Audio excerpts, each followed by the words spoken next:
So hello all. So today we will be doing pH experiment. We will be finding the pH by three methods. One is by pH paper. Okay. So we have pH paper. We will be dipping this paper in the solution, sample solution, and we'll match with the colors. So this is not very accurate. Means we can get an idea what is a pH. Like we can't get in 1.1 etc. A rough idea about the pH. The second is the universal the indicator.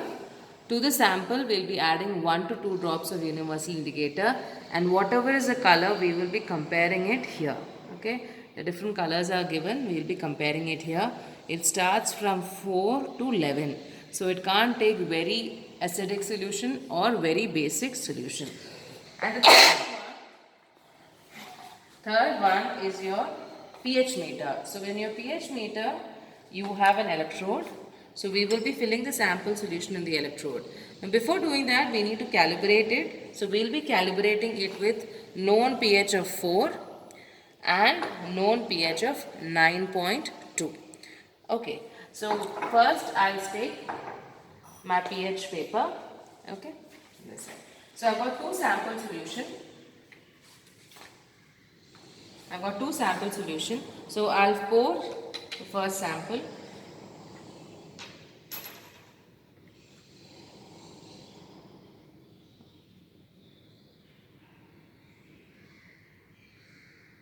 Yeah, I've taken a small amount of sample. And I'll take the pH paper.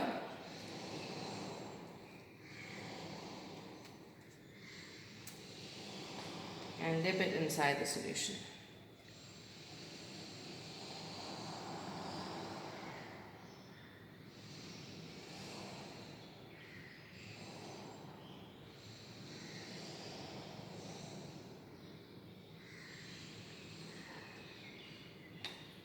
So after this, I'll match with the color.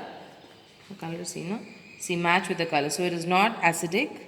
So I'll go back. So the closest color which matches is with respect to 14. It between 12 and 14. So there is no 13 value. So it is closer to your 14. Take it from here. Okay, this color is greater than your 12, less than your 14. So since I don't have any reading in between, I'll take it as 14. So by your pH paper, your for solution sample 1, I'm telling the pH is 14. Now I'll take the second sample.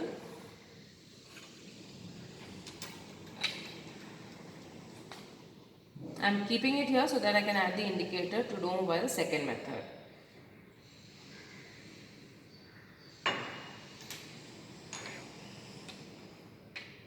So I take one more paper from here.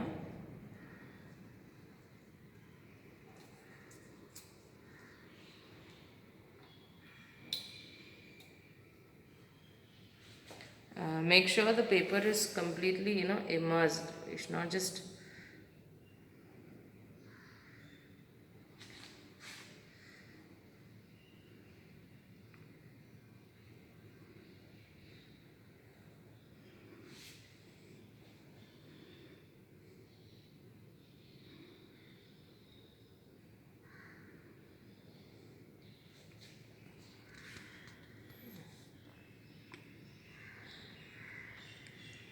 this is sample 2. So this I'll be comparing it with standard. So you can see the closest color which is coming here is it is equal to your 7. Okay, the closest color. You can see, go back, behind it has almost become green. The closest color, the pH is 7. So for the second solution, the pH is 7. Now we will be testing the same thing by adding a drop of universal indicator. Okay, so this is your universal indicator. So I'll add a drop. So I'll take a pipette.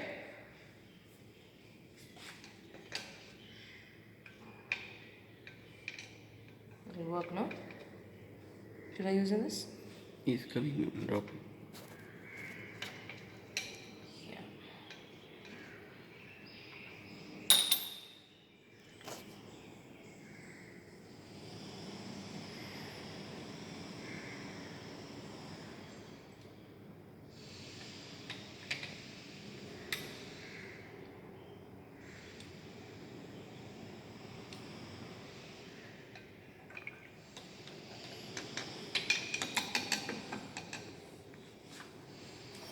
to wash.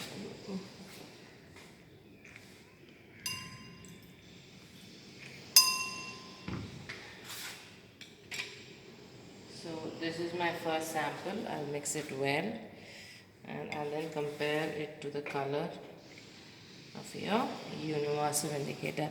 So in a universal indicator, the maximum possible is 11. So I can take the highest as 11. It is coming closest to your 11. Okay. So in the pH paper, I got it as 14. Your universal indicator has a limitation. So from your indicator, it is 11. Now for the second solution, again mix it up properly.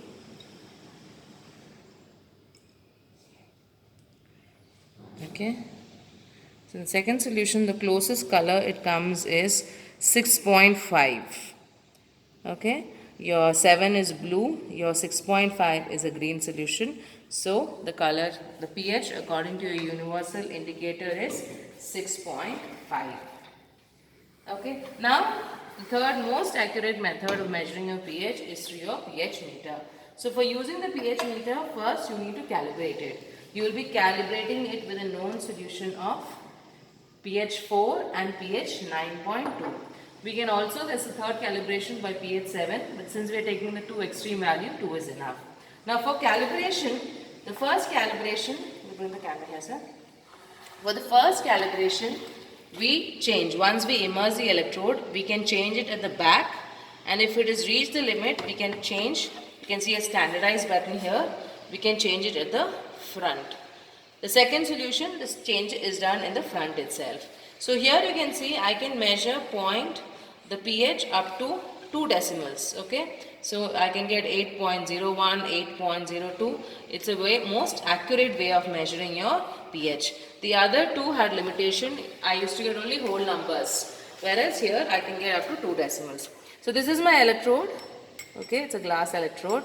So what I'll do, so this is basically put in distilled water. I'll pour the solution.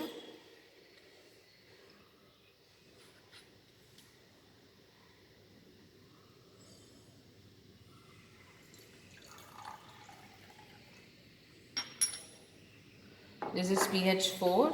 Okay, I'll pour the solution and then I'll take. So this is already in distilled water. So I'll keep it here. So this is a known solution. It should show, 4 here. So it's not showing 4. So I'll adjust it at the back. There is a color, this called as slope. I'll adjust the reading. You just focus it here. So I'm adjusting the reading.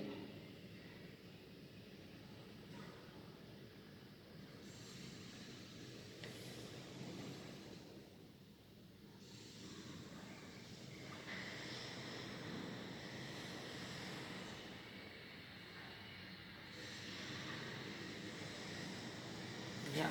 So I made it to 4. I've adjusted this instrument to 4. So I'm calibrating this instrument with respect to a standard solution. Now next, I'll just wash it.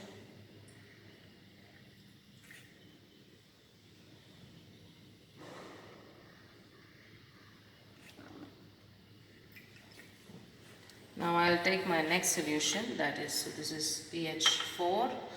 And this I'll take 9.2.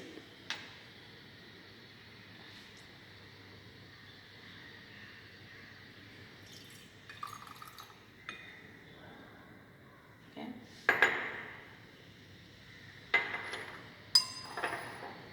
So I'll dip it inside. So you're getting 9.92. So I'll use this button.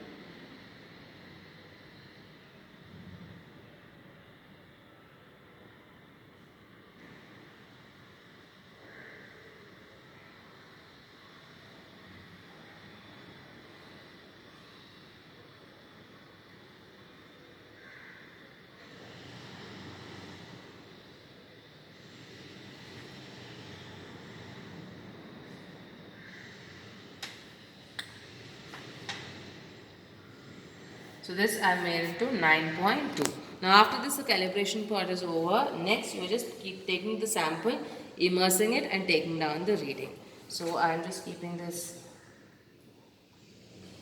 This is a spoon.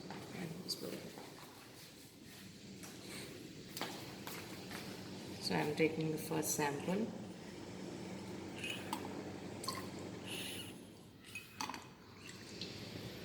Okay, so first sample I am putting it here.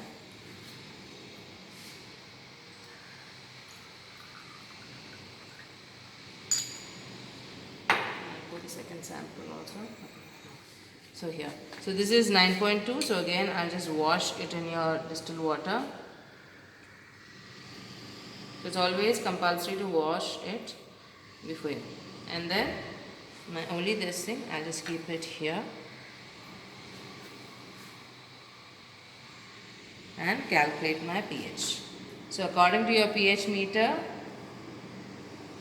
the pH is 12.06. Okay, 08. Just wait till it gets done. So it is 12.1. Just wait till it gives a standard value.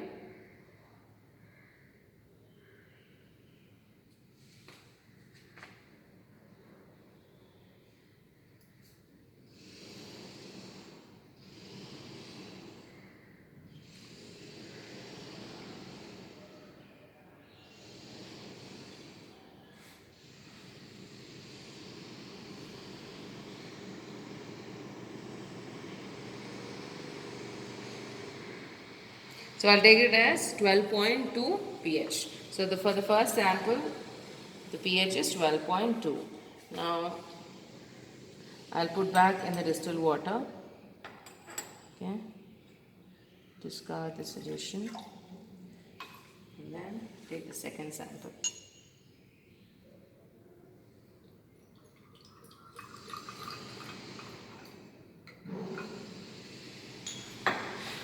The electrode should be covered once you keep it inside.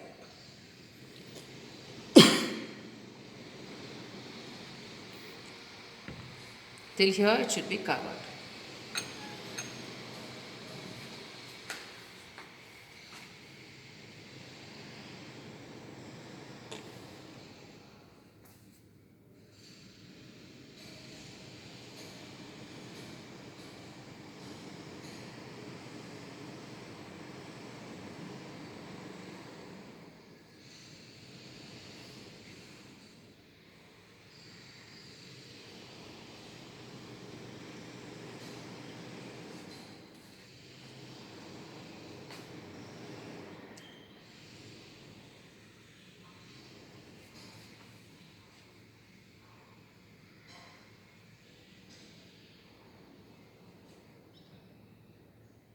So I'll take the pH as 7.55. Okay. So the variation is happening because your calibration is a standard buffer solution. Whereas the solution, sample solution can be any solution. You're testing for it. So that's the reason it's taking the time for the value to be standardized. So this is how we measured by three methods. First by pH paper, your universal indicator and your pH meter. Your pH meter is the most accurate value of your pH for this test. Okay. So in your experiment you have to write both the sample 1, sample 2 and in the three ways it is measured. Thank you.